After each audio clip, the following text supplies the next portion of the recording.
A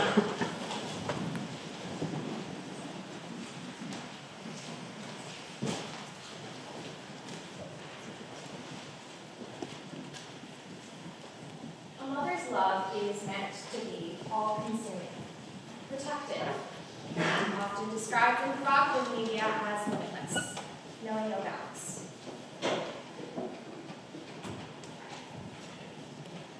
I'm 19.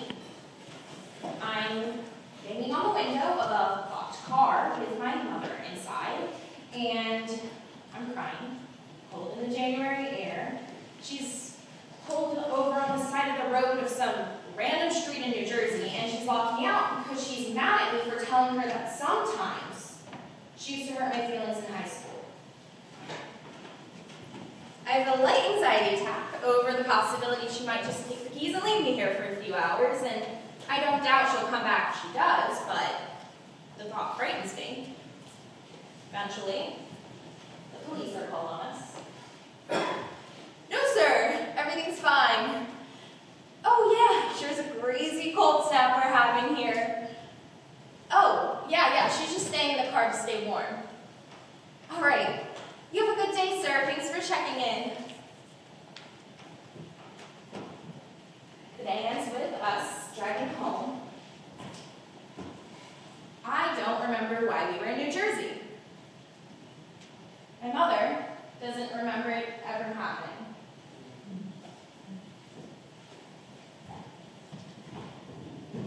A mother's love is meant to be all-consuming, protective, often described in provocative media as limitless, knowing no bounds.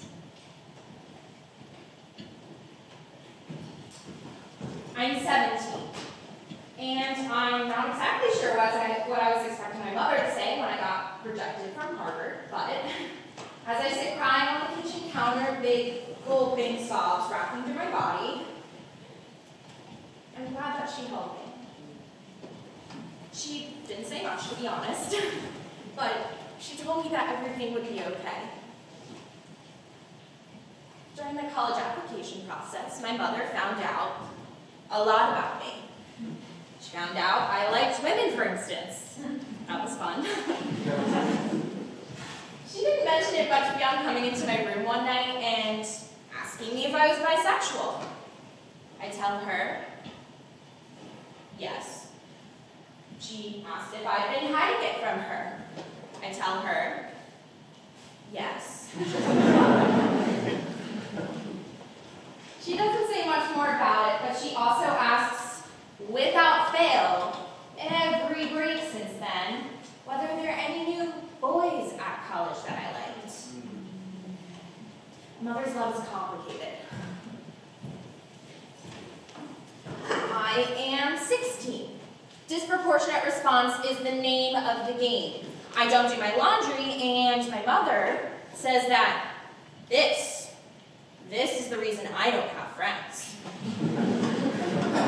I talk back, and my mother says that if she wasn't my mother, she wouldn't like me as a person, that she hates my personality, and she's sorry for ever raising me, that she should have had an abortion. She never apologizes for saying these things.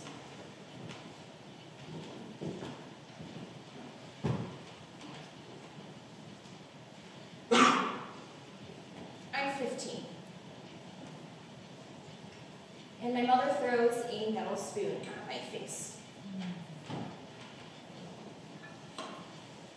As the shallow cut bleeds, she holds me, crying, telling me that she never meant to hurt me, that she's a horrible mother, and I feel obligated to tell her that she's not. And I don't think that she is, but I also start eating dinner at school every weekday for the next 3 years.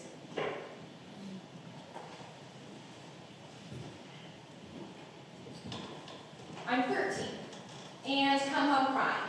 I spent lunch at school alone today, and I'm hit with the ugly variant of my anxiety that I'm truly alone. I told my mother in tears that there's not a single person at school I felt like I could talk to. She gives me a hug.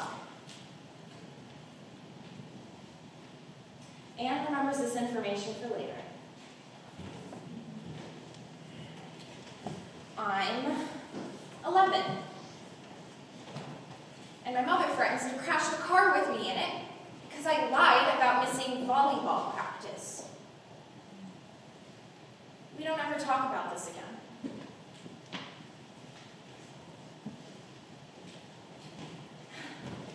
I'm 10, and my sister, my father, and I have learned to tag team with her. She's mad at me, and my sister swoops in and tells her about the history test she's passed. She's angry at my father, and I step in, and I tell her I want to go grocery shopping because I want fried chicken for dinner. This works surprisingly well, and I remember this information for later.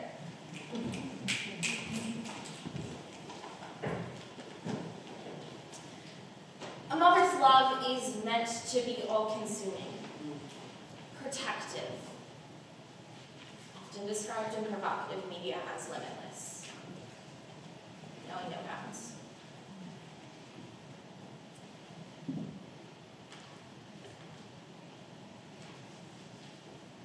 I'm 21. And I confide in a partner of mine once that I'm afraid to have children.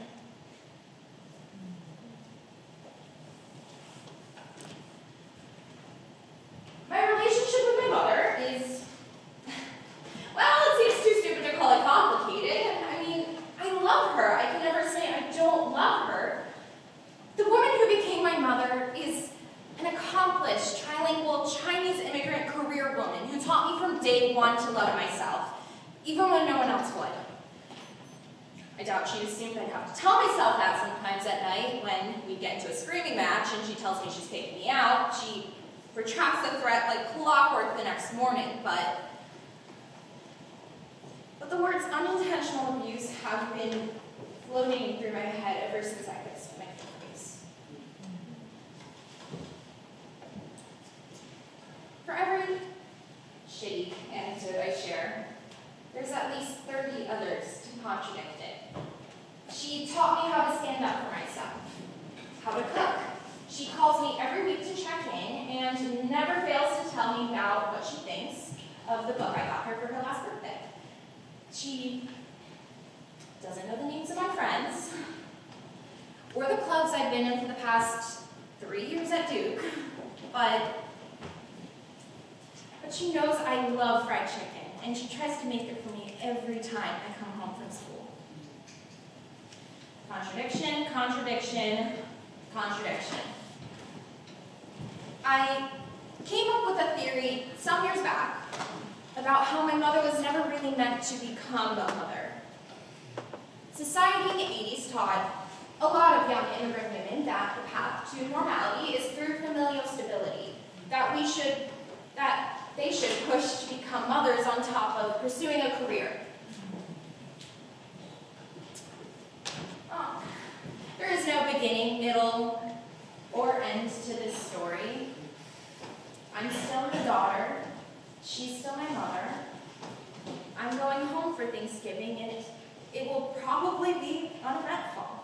And I'm excited to see her. She's my mother, and she loves me. Sometimes I think she loves me so much that she can't conceptualize hurting me.